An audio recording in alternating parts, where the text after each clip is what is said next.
미국에서 유행하는 유머가 있습니다. 어느 날 고양이 한 마리가 쥐를 열심히 쫓고 있었습니다. 땀을 뻘뻘 흘리면서 처절한 레이스를 벌이고 있었는데요. 가까스로 쥐가 고양이를 따돌리고 한 구멍을 찾았습니다. 구멍을 찾아서 잽싸게 그 구멍 안으로 들어갔습니다. 들어가서 속으로 말하기를 10년 감수했다. 죽을 뻔했다. 그렇게 얘기를 했는데요. 그때 갑자기 밖에서 개 짖는 소리가 들리는 겁니다. 멍멍멍 월월 하는 겁니다. 그래서 더 안도의 한숨을 쉬었죠. 왜 그렇습니까?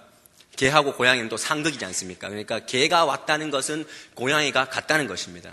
그래서 그 쥐가 여유가 있는 그런 마음으로 휘파람 불면서 밖으로 나갔습니다. 밖으로 나가니까 거기에 개가 있는 것이 아니고 누가 있었냐면 고양이, 아까 그 쫓던 고양이가 있는 거예요.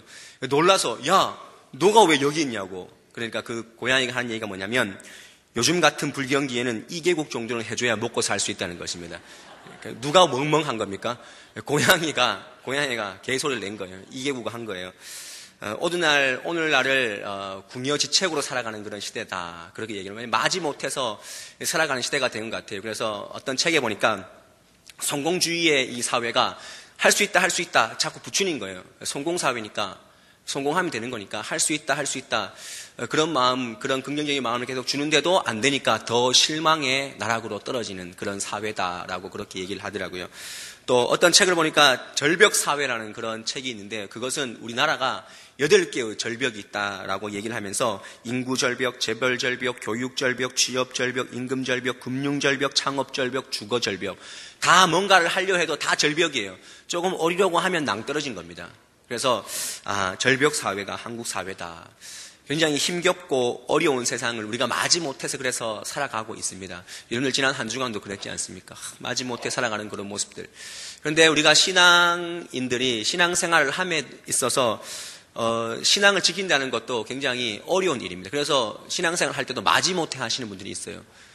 안위를 위해서 교회 가볼까? 내 마음이 좀 새로워지지 않을까? 평안해지지 않을까? 그런 마음으로 교회를 다니는 사람들이 있다라는 것입니다. 그런 면에서 자기식대로 신앙생활을 하는 것은 굉장히 위험할 수 있다는 것을 얘기해 주는 것이고요. 그런 면에서 오늘 본문이 우리에게 시사하는 바가 굉장히 크다라는 것을 깨달을 수가 있습니다.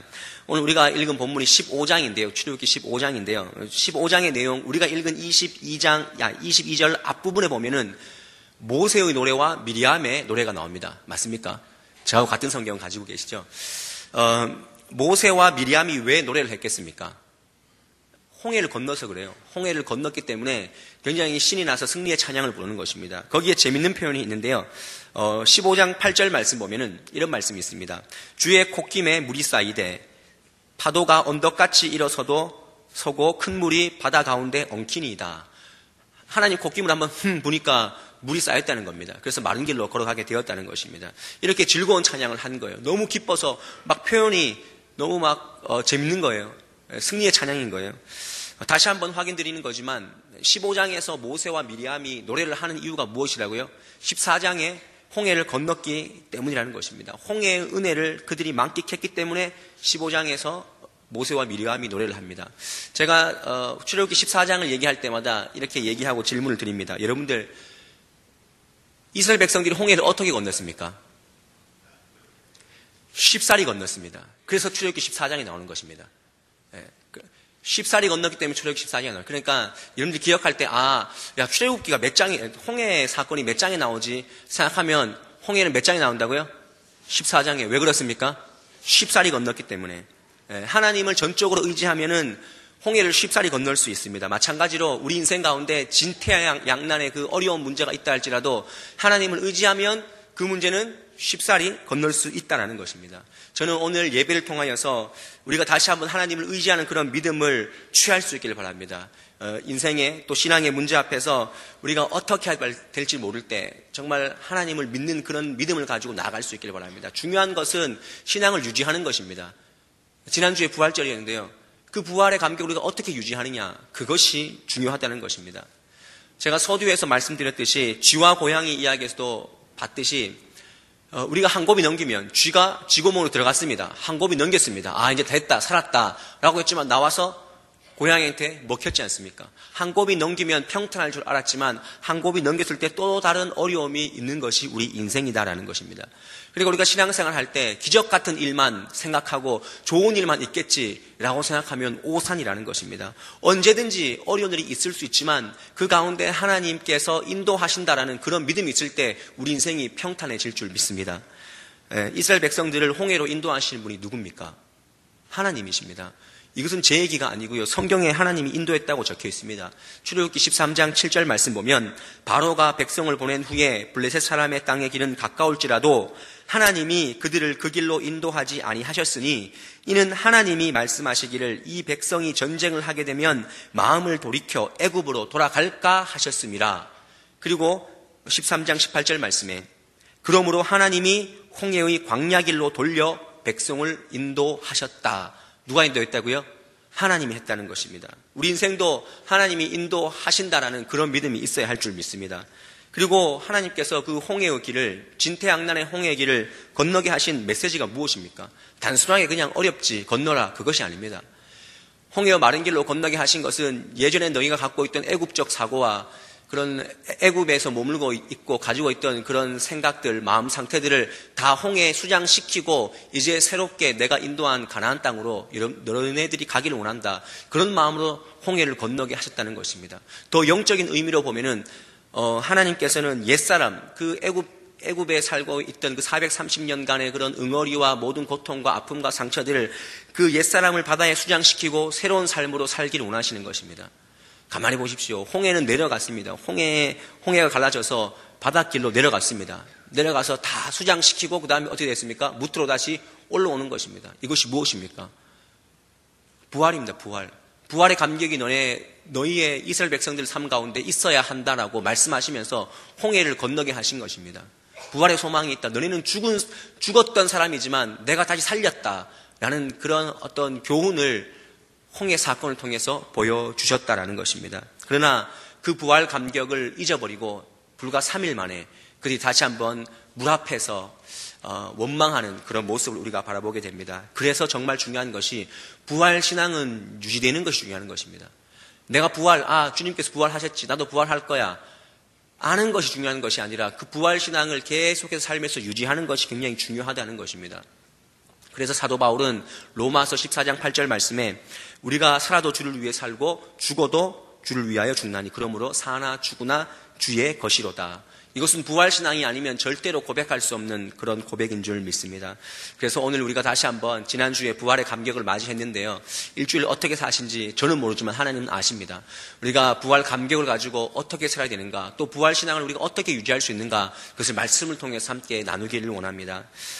먼저 우리가 부활 그 신앙을 유지하기 위해서는 하나님의 은혜를 망각하지 않는 그런 믿음이 필요하다라는 것입니다.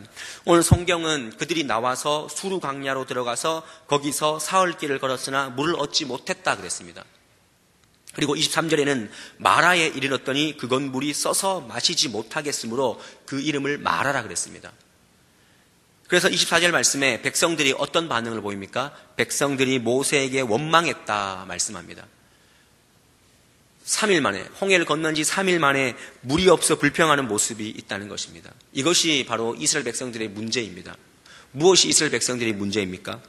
홍해를 갈라주신 하나님을 그렇게 기뻐했으면서도 앞으로도 하나님께서 어렵지만 탄탄대로 또 하나님 인도하심을 의지해야 되는데 그것을 믿지 못하고 불평하는 모습이라는 것입니다. 하나님의 은혜를 3일 만에 잊어버린 것이 이스라엘 백성들의 문제라는 것입니다. 이처럼 신앙인들에게 가장 큰 위기가 무엇입니까? 하나님의 은혜를 잊어버리면 그때부터 위기가 오는 것입니다. 하나님의 은혜를 망각하면 우리 인생이 망할 수밖에 없다는 것입니다. 주신 것을 보지 못하고 당장 나한테 없는 것 때문에 하나님 불평하면 그것이 우리 인생의 가장 큰 위기라는 것입니다. 우리가 인간적으로 우리 하나님의 은혜를 제한해서 그렇지요. 우리가 십자가의 보혈로 영적으로 죽은 존재가 새 생명을 얻었다는 것 그 자체, 그리고 우리가 영광스러운 부활의 몸으로 다시 태어날 것을 우리가 믿는다면 그 자체가 구원의 감격이요 부활의 기쁨 아니겠습니까? 그리고 그것이 바로 하나님의 은혜가 아니겠습니까? 에베소서 2장 8절 말씀을 보면은 너희는 그 은혜에 의하여 믿음으로 말미암아 구원을 얻었다 그랬습니다. 우리가 구원을 얻는 것도 하나님께서 우리에게 은혜를 주셨기 때문에 우리가 하나님을 고백할 수 있다라는 것입니다. 실제로 경험한 사람들 아닙니까? 우리가 왜 이 자리에서 예배합니까? 하나님의 은혜가 있기 때문에 이 자리에 예배하는 것입니다. 하지만 그 은혜를 잊어버린 사람들이 바로 우리고 이스라엘 백성들의 모습이라는 것입니다. 은혜는 단순한 것입니다. 하나님께서 전적으로 주신 것을 기억하면 되는 것입니다. 사도 바울이 자기 몸의 가시를 위해서 주님께 3번 기도했습니다. 그렇게 고질적인 병을 위해서 그렇게 기도했을 때 하나님께서 응답이 무엇입니까? 내 은혜가 네한테 족하다. 그런 말씀을 하셨습니다. 그리고 사도 바울이 실망하지 않고 고린도후서 12장 9절 말씀 보면 도리어 크게 기뻐함으로 나의 여러 약한 것들에 대하여 자랑하리니 이는 그리스도의 능력이 내게 머물게 하려 함이라. 도리어 기뻐한다 그랬습니다. 지금 상황은 안 바뀌었습니다. 내가 3번 기도했지만 하나님께서 바꾸어 주시지 않았습니다. 오히려 내 은혜가 내게 족하다 그랬습니다. 내가 너를 하나님의 자녀 삼아주지 않았느냐? 내가 너를 사명자로 세워주지 않았느냐? 그래서 도리어 기뻐하는 것입니다. 상황은 바뀌지 않았지만 모든 결과에 대해서 하나님께서 선하게 인도하실 것이다 하는 그런 믿음으로 그가 바로 그렇게 고백할 수 있었다는 것입니다. 한국 교회의 문제는 은혜를 내 중심으로 해석하기 때문에 문제가 생기는 것입니다. 우리가 은혜를 생각할 때 감사한 것, 좋은 것, 그것만 은혜라고 말하지 않습니까? 그래서 자녀가 좋은 대학 가면 하나님의 은혜입니다. 하나님 감사합니다. 또 남편이 승진하면 하나님의 은혜입니다. 감사합니다. 개업할 때는 하나님의 은혜입니다. 감사합니다. 또 내가 무탈하여 건강하면 하나님의 은혜입니다. 그렇게 얘기를 합니다. 그럼 반대로 우리 자녀가 좋은 대학 못 가면 하나님의 은혜가 아닙니까? 또 내가 승진하지 못하면 하나님의 은혜가 아닙니까? 또 내가 폐업할 때는 하나님의 은혜가 아닙니까? 그때는 하나님이 함께 하시지 않는 것입니까? 우리가 하나님의 은혜를 그냥 우리 식으로 좋은 일에만 그냥 대입하는 것입니다. 어려운 일이 있지만 그 상황 가운데 하나님께서 영적 깨달음을 주시면 그것이 은혜인 줄 믿으시길 바랍니다. 이스라엘 백성들이 마라의 쓴물 앞에서 기억해야 됩니다. 하나님께서 홍해를 건너게 하셨지. 그러면 이 마라의 쓴물도 무사히 통과하게 하실 것이다. 그 믿음으로 은혜를 기억하면 살았지만 기억했지 못했기 때문에 그 모든 은혜를 마라의 쓴물 앞에서 쏟아버린 것이 바로 이스라엘 백성들의 모습이라는 것입니다. 은혜는 기억하는 것입니다. 은혜는 하나님께서 우리에게 주신 것 기억하는 것입니다. 우리 교회도요, 한국 교회도 원불교 때문에 문제입니다. 원불교. 원불교가 이 교회 안에 얼마나 더 득세합니까? 원불교가 뭔지 아십니까? 원망, 불평, 교만입니다. 그게 원불교입니다. 다른 종교 얘기하지 말고요. 원망, 불평, 교만. 원망하고 불평한다는 것은 내가 교만하기 때문입니다. 내가 지난 날에 하나님의 은혜를 기억하지 못하고 교만하게 내 식대로 살다 보니까 원망하고 불평하는 것입니다. 저는 우리 안동 서부교회 안에 원불교가 없어지기를 원합니다. 하나님의 은혜는 내 형편과 의지에 상관없이 마구마구 지금도 부어지고 있는 것입니다. 우리가 그 은혜를 잘 기억하고 유지하면 진짜 강한 사람이 되는 것입니다.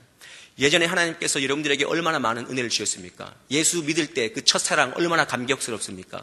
나는 죽을 수밖에 없었는데 하나님을 내가 아빠, 아버지라고 부르고 부활의 기쁨을 주시고 천국에서 영생을 주시고 생명을 주시고 그것이 하나님의 은혜라는 것입니다. 그것만 기억하면 지금 내 상황하고는 문제가 되지 않는 것입니다. 그래서 디모데전서 5장 16절에서 18절까지 말씀 보면 항상 기뻐하라, 쉬지 말고 기도하라, 범사에 감사하라 그랬습니다. 그것이 그리스도 예수 안에서 너희를 향하신 하나님의 뜻이라고 말씀하셨습니다. 거기서 말하는 기뻐하는 것이 무엇입니까? 내가 그냥 잘 되니까 기뻐하는 것, 그것이 아닙니다. 항상 기뻐하라. 그것은 네가 어떤 환경에 있든지 하나님께서 너를 자녀 삼아 주신 그 근원의 감격으로 기뻐하라고 지금 말씀하고 있다는 것입니다. 오늘 우리가 다시 한번 이 예배의 자리에서 단순하게 하나님 내가 이 자리에 있는 것만으로 주님 감사하지 않습니까? 여러분들 어제 주무셨지 않습니까? 오늘 아침에 부활하지 않습니까? 어제 주무셨다가 오늘 일어난 것은 작은 부활의 기쁨입니다. 저희 늘푸른대학 어르신은 2분이 주무셨는데 남편분은 못 일어나고 자기만 부활했어요. 그래서 장례를 치르는 그런 모습을 보았습니다. 우리 삶 가운데 부활의 감격을 다시 한번 회복할 수 있기를 바랍니다. 은혜를 기억하셔야 됩니다. 세월호 1주기가 이제 4월 16일 날 세월호 사건 1주기가 되는데요. 작년에 이맘때쯤 실종되고 일주일째 되었을 때 아직 그 차디 찬물에 자신의 아들을 단원고 2학년 7반 김정민 군, 그 정민 군은 아직 차가운 물 속에 있고 아버지가 한 안산의 교회 장로님이셨는데요. 그가 실종되고 일주일 후에 그의 기도문이 이렇게 SNS를 통해서 번지는 것을 제가 보았습니다. 그 아버지가 이렇게 고백을 합니다. 요나가 고기 뱃속에서 하나님의 계획을 깨닫고 회개하고 나온 것처럼 돌아와도 감사하고 그리 아니하실지라도 정민이가 하나님의 자녀로서 구원받은 것에 감사합니다. 이 일을 통하여 하나님의 모든 백성들이 생사화복의 주권이 하나님께 있음을 항상 고백하고 우리의 생명이 영원하지 않음을 인식하고 잠시 있다가 가는 인생, 하나님의 계획 속에서 말씀과 기도의 현장, 오직 예수 그리스도, 오직 복음, 오직 전도자의 삶을 살기를 기도합니다. 기도해 주셔서 감사합니다. 그렇게 기도했다는 것입니다. 부활신앙이 있기 때문입니다. 저는 여러분들 삶 가운데 은혜를 기억해서 부활신앙을 다시 한번 회복할 수 있기를 바랍니다. 찬송가 301장을 아시지 않습니까? 지금까지 지내온 것 주의 크신 은혜라 한이 없는 주의 사랑 어찌 이루 말하랴 깨나 주의 손이 항상 살펴주시고 모든 일을 주 안에서 형통하게 하시네. 네, 돌아보면 죽겠다 했지만 하나님 다 살려주셨습니다. 맞죠? 살려만 주시면 내가 헌신하겠습니다 했지만 다 잊어버리고 없지 않습니까?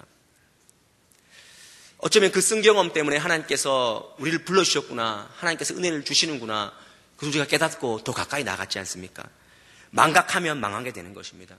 하나님의 부활의 신앙은 하나님의 은혜를 기억할 때 다시 한번 회복되는 줄 믿습니다. 이제 부활절이 한 주밖에 지나지 않았습니다. 여러분들 그 부활의 기쁨과 감격을, 그 부활 신앙을 우리의 원망의 입술로 쏟아버리지 않는 저와 여러분의 삶이 될 수 있기를 바랍니다. 두 번째로 부활의 신앙을 유지하기 위해서는 십자가의 기도가 있어야 한다는 것입니다.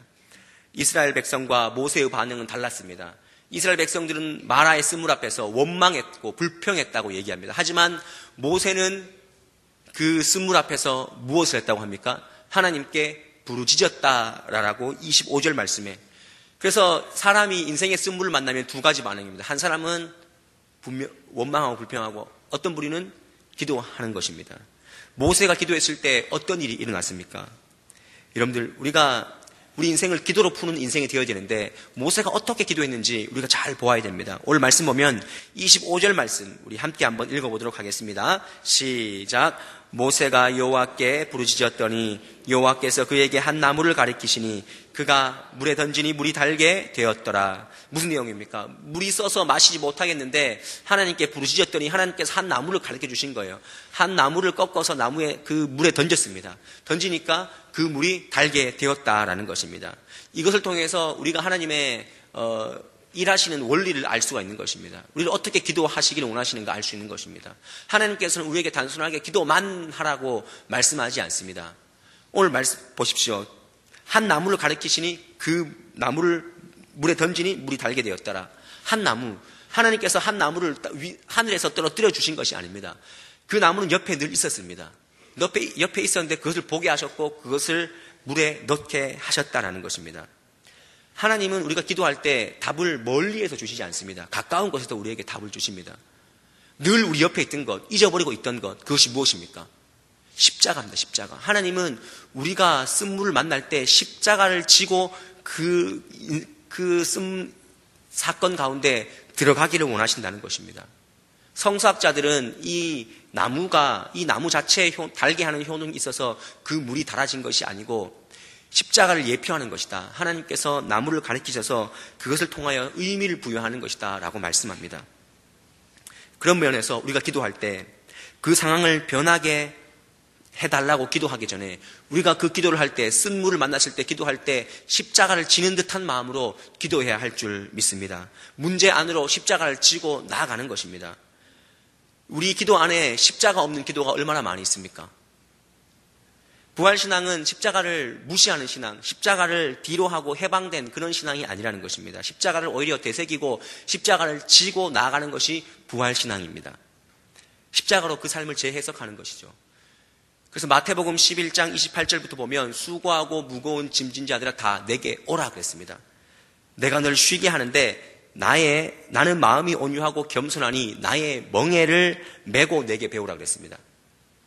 우리가 착각하기 쉬운 것은 예수를 믿으면 짐을 다 내려놓으면 되는구나 그렇게 생각합니다. 하지만 그것이 아니라 기독교는요, 짐을 내려놓는 종교가 아니라 십자가로 바꾸는 종교입니다. 짐의 내용을 바꾸는 것입니다. 내 짐이 십자가로 바뀌는 것입니다. 그래서 무거운 짐을 마냥 내려놓는 그런 신앙이 아니라 자신의 예수님의 십자가를 지고 나아가는 것입니다. 우리는 기도의 분량만 채우려고 합니다. 기도가 길어지는 것이 중요하다고 생각합니다. 하지만 더 중요한 것은 우리의 기도의 내용이 바뀌어야 됩니다. 달라고만 하는 것이 아니라 어쩌면 하나님 이 기도의 제목이 내 십자가가 아니겠습니까? 내가 져야 될 십자가가 아니겠습니까? 그렇게 바라볼 수 있어야 한다는 것입니다. 여러분들 삶 가운데 혹시나 믿지 않는 가정에서 지금 고군분투하고 있는 분들이 있습니까? 그럴 때 십자가를 지십시오. 하나님 혹시나 이 가정이 나에게 맡겨주신 십자가 아니겠습니까? 직장에서 관계 때문에 어려워하십니까? 그러면 하나님 내가 혹시 저 사람을 내가 품어야 될 나의 십자가가 아니겠습니까? 그런 모습으로 우리가 품고 기도할 수 있어야 한다는 것입니다. 십자가와 함께 쓴물로 들어갈 때 그때 우리 마음이 치유되고 그 사건이 치유가 되는 것입니다. 여러분들이 가지고 있는 모든 인생의 어려움들 앞에서 하나님의 십자가와 함께 그 길로 달려나가시는 여러분의 삶이 될 수 있기를 바랍니다. 성 프란시스코라는 사람이 있습니다. 12세기 성자인데요. 그가 부유한 상인의 아들이었지만 그의 재산을 다 팔아서 예수님의 진리를 위해서 떠났습니다. 길을 떠났을 때 3, 4년 동안 자기의 모든 재산을 팔고 섬김과 나누고 배고픈 사람, 그래서 가난의 성자라고 그가 불리기까지 했는데요. 하지만 정작 그가 3, 4년 동안 그렇게 베풀고 나누었을 때 자기 마음 가운데는 공허한 마음밖에 없었다고 그럽니다. 하나님 이것이 무엇입니까? 나는 계속 공허하고 저들은 채워지고 그럼 나는 뭡니까? 라고 하면서 우물가 옆에 앉아 있을 때 한 여인이 물동이를 들고 와서 물을 채우고 그 물동이 안에 다 채운 물동이 안에 나무를 띄우는 모습을 보았다는 것입니다. 그래서 그 여인에게 물었습니다. 왜 그 나무를 그 물 위에 띄웁니까? 라고 했을 때 그 여인이 말하기를 이렇게 해야 출렁이는 물이 덜 이렇게 넘지 않는다는 사실을, 물동이에 물이 넘지 않는 사실을 당신은 모릅니까? 이렇게 얘기를 하는 거예요. 물동이를 접으시는 분은 아시겠죠? 그 위에 나뭇가지를 넣는 것입니다. 그러면서 그가 그렇게 그 자리에서 앉아서 기도합니다. 주님, 저의 출렁이는 마음의 바다에 주님의 나무 십자가를 띄워서 요동하지 않게 하옵소서. 그렇게 기도하는 것입니다.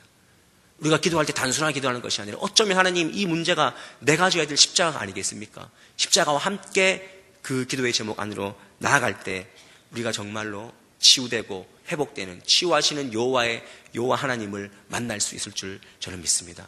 여러분들 그 감격과 그 신앙이 여러분의 신앙이 될 수 있기를 바랍니다. 마지막으로 우리가 부활신앙을 유지하기 위해서는 약속의 땅을 기대할 수 있어야 됩니다. 약속의 땅을. 하나님의 인도를 따라서 이스라엘 백성들이 진행해 왔습니다. 람셋, 숫꽃, 에담, 비오히롯, 그 다음에 홍해, 마라, 그리고 신광야, 르비딤 쭉 가게 될 것입니다. 그런데 오늘 마라를 거쳐서 27절 말씀에 오아시스 같은 한 곳이 등장하게 됩니다. 우리 27절 말씀을 한번 읽어보겠습니다. 27절 시작. 그들이 엘림에 이르니 거기에 물샘 12과 종려나무 70그루가 있는지라. 거기서 그들이 그 물 곁에 장막을 치니라. 엘림에 장막을 쳤습니다. 엘림이라는 뜻은 큰 나무라는 뜻입니다. 마라가 쓰다라는 그런 지명이라면 엘림은 큰 나무, 말로만 들어도 굉장히 시원하지 않습니까? 마라에서 남쪽으로 10km쯤 가면 엘림이라는 장소가 있는데요. 여기에 물샘 12그루가 종려나무 70그루, 물샘 12개, 그리고 종려나무 70그루. 12와 70은 성경에서 굉장히 중요한 숫자입니다. 그것은 충만한 상태의 숫자입니다. 다 채워진 상태의 숫자. 그러니까 엘림 자체는 사람이 충분하게 누릴 수 있는 것, 사람이 완전히 휴식을 할 수 있는 그런 상태의 장소가 바로 엘림이었다는 것입니다. 우리가 이 본문을 통해서 깨달을 수 있는 것은 마라에서 원망하지 않고 하나님 시험을 잘 통과하면 그 다음 뭐가 있다고요? 엘림이 있는 것입니다.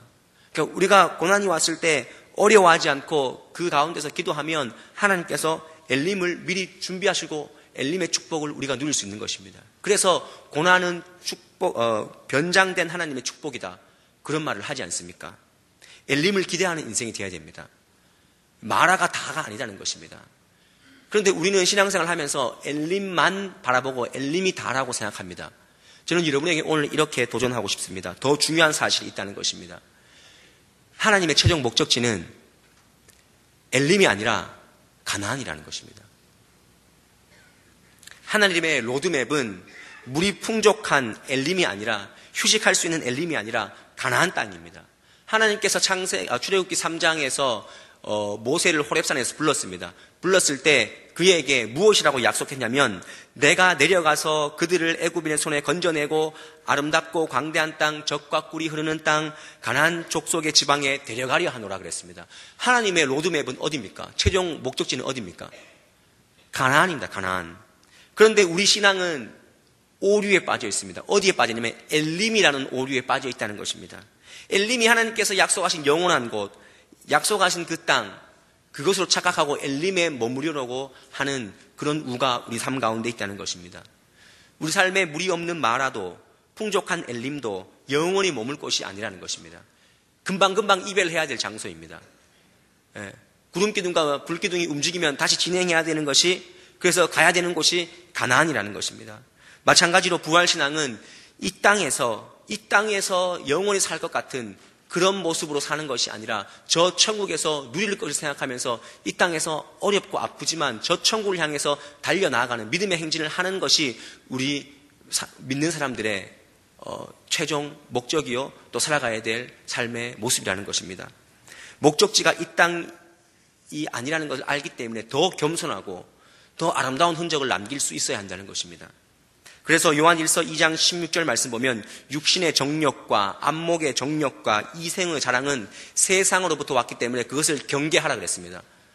이 땅에서 뭘 자꾸 하려고, 이 땅에서 많은 것을 누리려고, 높은 자리에만 앉으려고, 그렇게 우리가 살아가다 보면은 우리가 저 천국의 그 부활의 소망을 잊어버리고 산다는 것입니다. 그런 관점에서 우리가 마라에 있어도 그것은 하나님의 뜻입니다. 맞습니까? 우리가 엘림에 잠시 머물러도 그것은 하나님의 뜻입니다. 하지만 두 곳 다 우리가 영원히 머물러야 될 장소는 아니라는 것을 기억한다면, 우리가 지금 어려운 사람도 있고 지금 잘 나가는 사람도 있습니다. 하지만 그 두 장소가 훈련의 장소요, 감사의 장소이지 계속 머물러야 될 장소는 아니라는 것을 꼭 기억할 수 있어야 됩니다.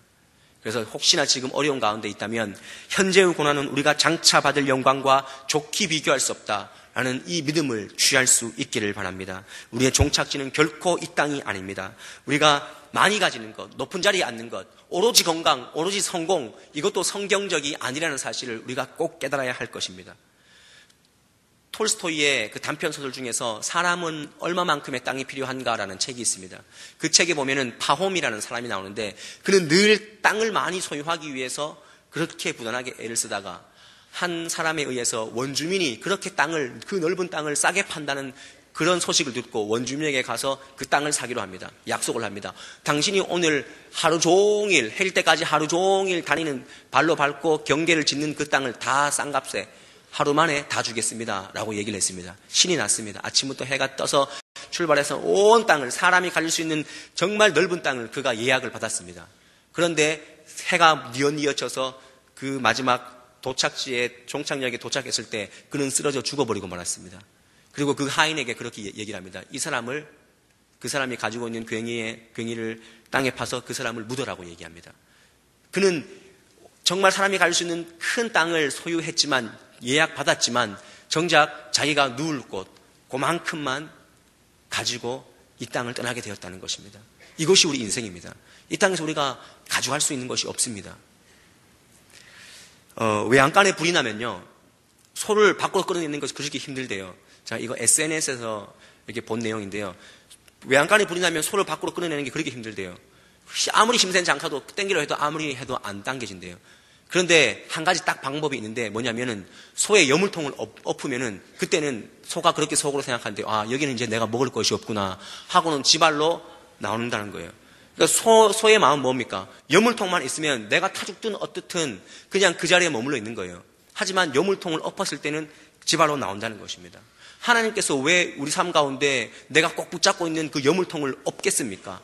하나님의 방향과 하나님의 인도대로 가려고 하시기 위해서 그 어물통을 엎는 거예요. 그 여물통 갖고 있으면은 내가 죽거든요. 그러니까 하나님께서 그 여물통을 엎는다는 것입니다. 우리가 그런 생각을 합니다. 아, 하나님 여기입니다. 하나님 지금이 딱 좋습니다. 하나님 더 이상 내 형통 바라지 않습니다. 여기가 딱 좋습니다. 하지만 하나님께서 그 여물통을 건드릴 수 있다는 사실을 아셔야 됩니다. 왜냐하면 우리는 여기에서 살 사람이 아니고 저 천국을 향해 가야 될 사람이기 때문입니다. 우리는 가나안으로 가야 됩니다. 우리가 부활 소망이 있지 않습니까? 이 부활 소망은 이 땅에서 누려야 하지만 완성은 저 천국에서 이루어지는 것입니다. 우리는 이 땅과 저 천국을 연결되어서 함께 가는 사람들입니다. 여기가 종착역이 아니라는 것입니다. 하나님은 이스라엘 백성들을 가나안으로 인도하실 것입니다. 그리고 우리를 가나안으로 인도하실 줄 믿습니다. 그 믿음이 오늘 어려운 우리 삶을 이기는 기폭제가 되어야 됩니다. 난 지금 어렵지만 더 좋은 것이 아직 남아있다는 것입니다. 그래서 청교도인들이 그런 인사를 한대요. 어려울 때마다 참 인사가 좋은 것 같아요. 가장 좋은 것은 아직 오지 않았습니다. The best is yet to come. 아직 가장 좋은 것은 오지 않았다는 것입니다. 여러분들 지금 좋은 일 있습니까? 지금 어렵습니까? 하지만 아직 좋은 것은 오지 않았다는 것입니다.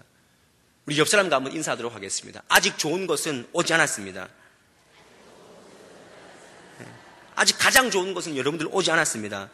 그래서 믿음의 행진을 하는 것이 중요한 것입니다. 여기가 마라든 어떤 분은 마라에 있고요. 어떤 분은 엘림에 있고요. 어떤 분은 또 신광야로 넘어갔어요. 어떤 분은 또 르비딤에서 막 싸움하고 있을 것입니다. 하지만 아직 가장 좋은 것은 오지 않았기 때문에 우리가 기뻐할 수 있는 것입니다.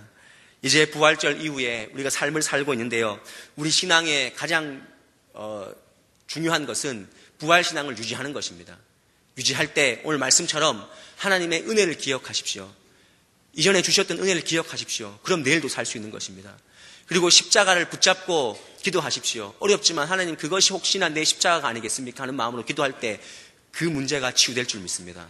그리고 묵묵히 나는 이 땅에 살 사람이 아니다. 아직 가장 좋은 것은 오지 않았다. 우리 가정에 아직 가장 좋은 것은 오지 않았다. 앞으로 올 것이다. 그런 믿음을 가지고 이 땅을 살아서 부활의 신앙으로, 부활의 그 감격으로 매일매일 삶이 부활의 기쁨을 누릴 수 있는 저와 여러분의 삶이 될 수 있기를 주님의 이름으로 간절히 축원합니다. 함께 기도하겠습니다. 사랑의 하나님 아버지, 우리에게 부활의 감격으로 지난 한 주를 보내게 해주셔서 감사합니다. 그러나 우리의 삶의 쓴물 앞에서 부활 신앙은 온데간데 없는 우리의 모습을 또한 바라봅니다. 이스라엘 백성들이 홍해에서 마른 길로 인도되었지만 그 은혜를 잊고 불평하며 원망하는 모습을 보았습니다. 오늘 말씀을 통해 부활 신앙은 지난날의 은혜를 기억하는 것임을 다시 한번 깨닫고 족한 은혜에 감사하며 살아갈 줄 아는 우리 모두가 되게 하여 주시옵소서. 모세에게 가장 가까이 있는 십자가를 보여주신 것처럼 이제는 우리 앞에 놓여져 있는 문제를 십자가를 보여잡고 기도할 수 있는 기도의 일꾼들이 되기를 원합니다. 더 나아가서 우리의 본향을 바라보며 이 땅에서 영원히 살 것처럼 아등바등하며 사는 삶이 아니라 어렵지만 천국 소망을 가지고 믿음의 행진을 하게 하시는 하나님을 바라보게 하여 주시옵소서. 인내하며 가나안으로 들어가게 하여 주시옵소서. 우리의 부활신앙이 영원히 우리 삶의 버팀목이 되게 하여 주시옵소서. 예수님의 이름으로 기도드리옵나이다. 아멘.